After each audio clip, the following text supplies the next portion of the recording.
What's the position and role of catcher in baseball? A baseball catcher is a player who squats behind home plate, catches the pitches thrown by the pitcher, and attempts to throw out base stealers.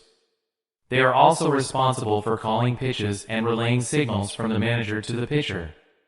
Here are some of the responsibilities of a baseball catcher. Catch pitches thrown by the pitcher. Block wild pitches and passed balls. Throw out base stealers. Call pitches and relay signals from the manager to the pitcher. Keep track of the runners on base. Communicate with the pitcher and the rest of the defense. Be a leader and set the tone for the team. Catchers are typically the most experienced players on the team and are often called upon to make important decisions. They need to have a strong arm, good reflexes, and be able to take a lot of physical punishment. Here are some of the skills a baseball catcher needs. Strong arm. To throw out base stealers, catchers need to have a strong arm that can throw the ball accurately and with a lot of speed.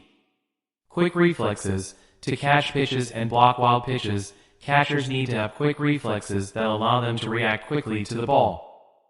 Durability. Catchers take a lot of physical punishment, so they need to be durable and able to withstand the wear and tear of the position.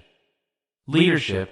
Catchers are often the leaders of the team, so they need to be able to lead by example and motivate their teammates. Communication. Catchers need to be able to communicate effectively with the pitcher and the rest of the defense. Catching is a demanding position, but it can also be very rewarding. Catchers are the backbone of the team and play a vital role in the success of the team.